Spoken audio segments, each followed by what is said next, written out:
Uhayyikum bitahiyatul Islam. Assalamualaikum warahmatullahi wabarakatuh.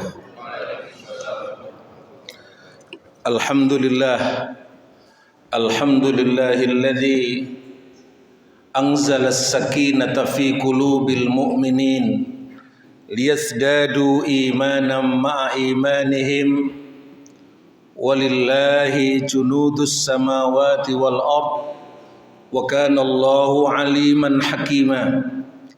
Walhamdulillahilladzi ja'ala al-Qur'ana hudan lin-nas wa bayyinatin minal huda wal furqan. Ashhadu an la ilaha illallah wahdahu la syarika lah wa ashhadu anna Muhammadan abduhu wa rasuluh ballaghar risalah wa addal amanah wa nasahal ummah wa tarakaha 'alal mahajjatil bayda lailuha kanahariha wa la yazighu anha illa halik. Wa sallallahu ala Muhammadin wa ala alihi wa ashabihi faman tabi'ahum bi ihsanin ila yaumiddin. Amma ba'du.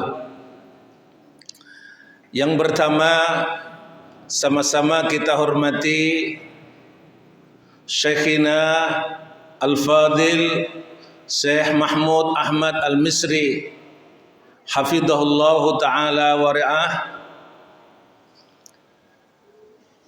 Beliau adalah dosen di Ma'had Ali Muhammad Nasir Dewan Dakwah yang insyaallah pada malam hari ini akan memimpin menjadi imam dalam munajat dan berdoa serta qiyamul lail di malam hari ini. Yang kedua, guru kita Al-Ustadz Abdurrahim Ba'asyir yang juga berkenan hadir di dalam acara kita ini sebagai Dewan Syuro, mewakili Dewan Syuro Dewan Syariah Kota Surakarta. Dan yang ketiga adalah sahabat kita yang sering kita dengar dan kita lihat di channel YouTube beliau, Kang Edi Mulyadi. Mudah-mudahan Allah senantiasa menjaga beliau, karena beliau juga berada di ujung tanduk, sangat berisiko tinggi atas langkah-langkah dakwah yang beliau jalankan ini. Mudah-mudahan kita doakan agar beliau senantiasa dijaga oleh Allah Subhanahu wa ta'ala. Menurut kabar dari beliau dipanggil oleh pihak berwenang lantaran mengekspos tentang KM50, tentang pembantaian 7 syuhada yang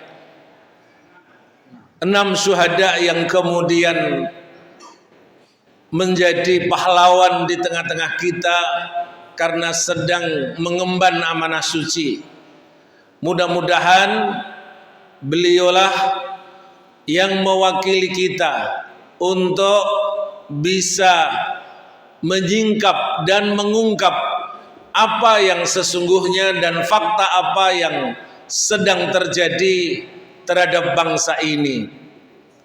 Maka kita jangan lupa untuk mendoakan terhadap beliaunya dalam solat malam kita maupun doa-doa kita.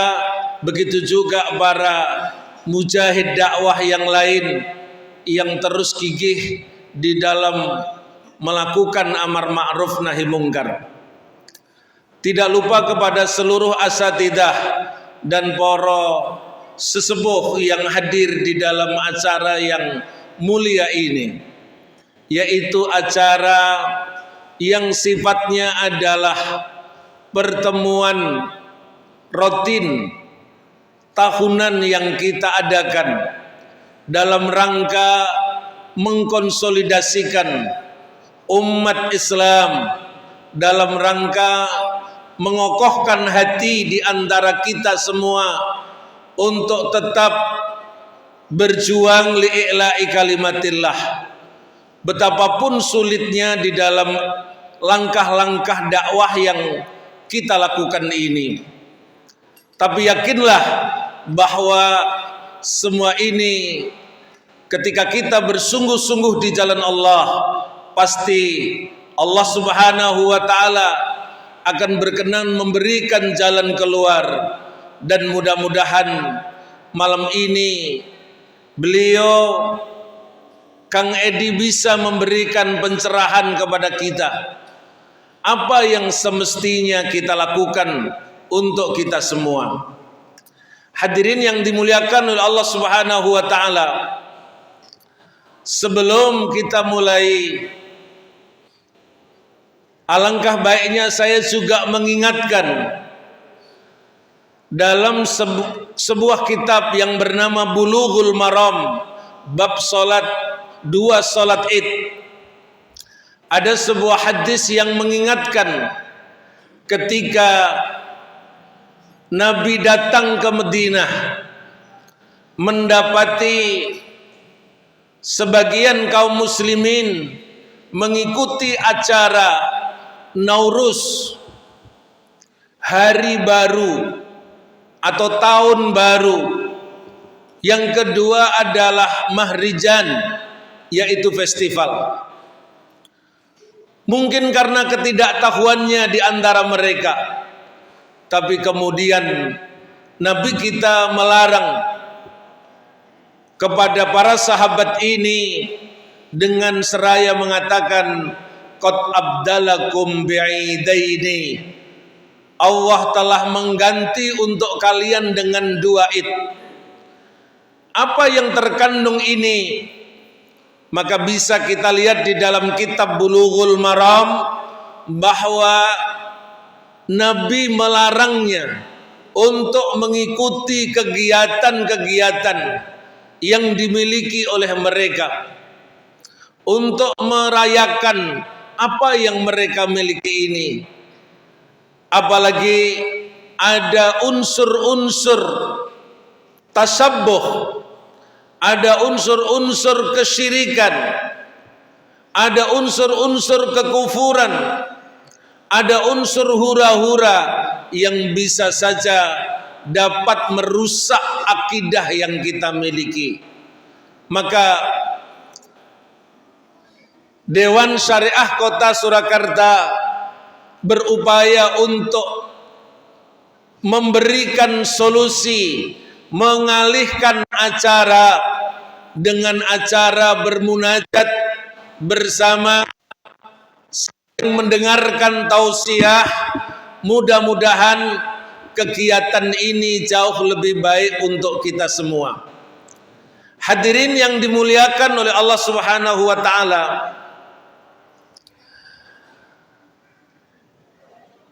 kita semua sesungguhnya telah diwajibkan bila mana menempati sebuah tempat, Allah Subhanahu wa ta'ala memerintahkan sebagaimana disebut di dalam surat Al-Hajj, alladzina immakkannahum fil ardi aqamus shalah wa atawuz zakah wa amaru bil ma'ruf wa nahau 'anil munkar walillahi 'aqibatul umur. Di dalam ayat ini Allah Subhanahu wa ta'ala mengingatkan, menurut para ulama menerangkan ada 3 hak yang harus kita laksanakan. Hak yang pertama adalah haknya Allah Subhanahu wa ta'ala untuk tetap senantiasa menegakkan iqamatus shalah, sebagaimana Nabi kita ditanya, ma haqqullah 'alal ibad, apa haknya Allah atas hamba? Anta abuduhu wa la tusyriku bihi syai'an, engkau mengabdi dan menyembah kepada Allah Subhanahu wa taala dan tidak menyekutukan dengan apapun. Ini adalah haknya Allah yang mutlak, harus dilakukan. Maka sebagai pilar kekuasaan ini harus tegak apa yang disebut dengan penegakan salat 5 waktu, ditegakkan secara disiplin di tengah-tengah kita. Lalu yang kedua, terkandung di dalam ayat ini adalah hak untuk sosial bermasyarakat, yaitu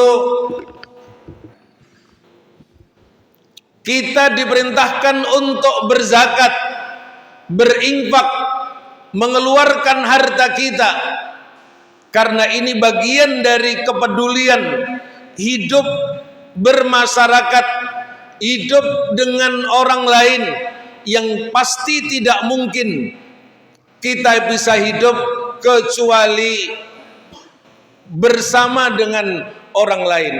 Bahkan sejak kita lahir sampai nanti masuk ke kuburan, pasti ada pihak lain yang terlibat di dalam kegiatan dan aktivitas kita ini.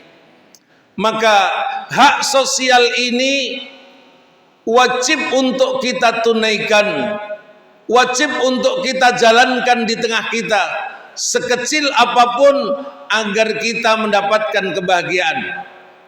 Lalu yang ketiga, para ulama menyebutkan sebagai haknya kita berbangsa dan bernegara, yaitu kita melaksanakan amar ma'ruf nahi mungkar.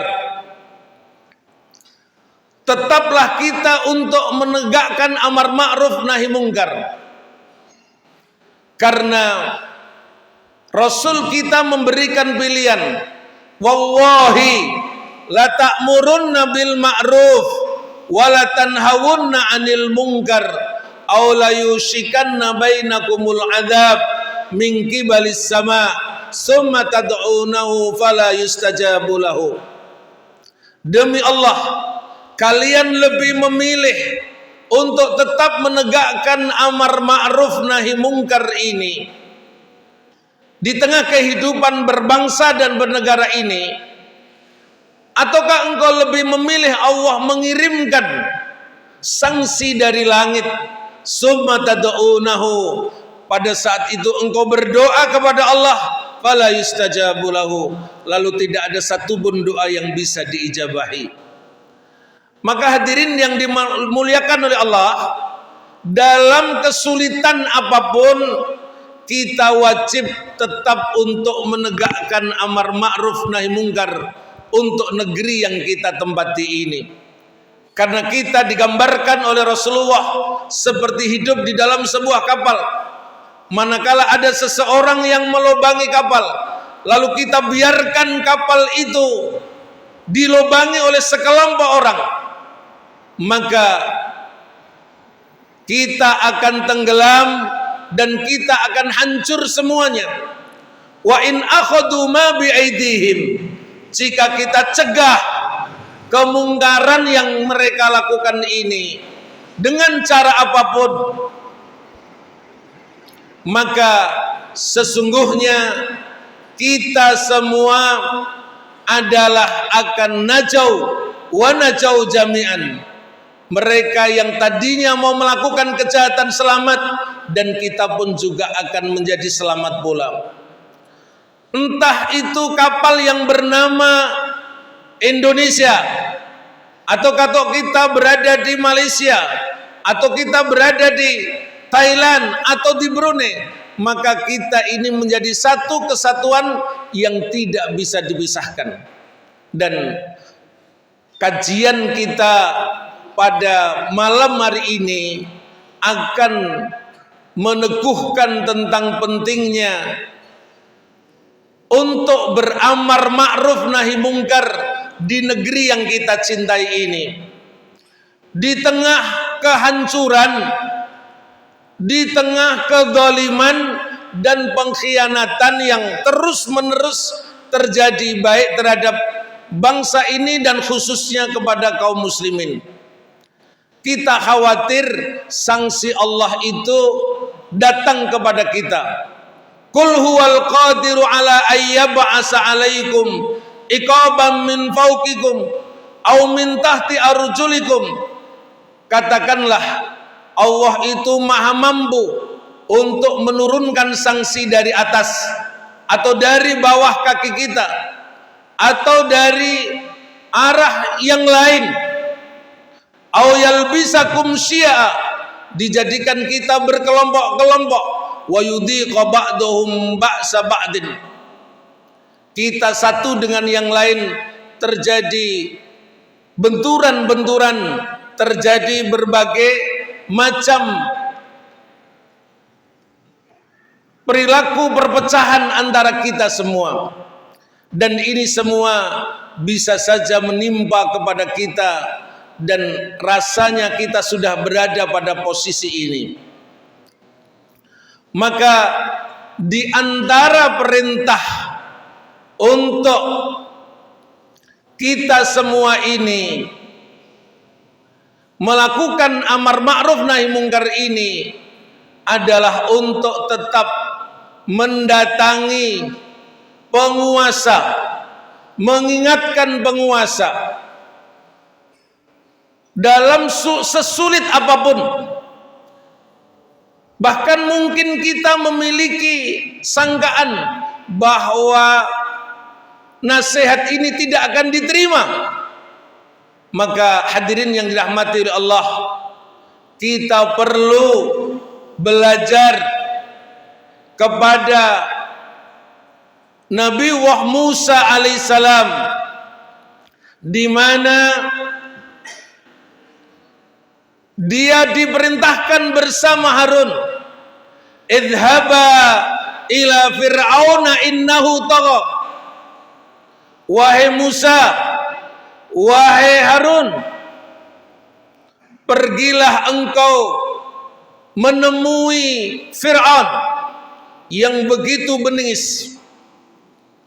Karena digambarkan di dalam surat Al-Qasas bagaimana kebengisan itu.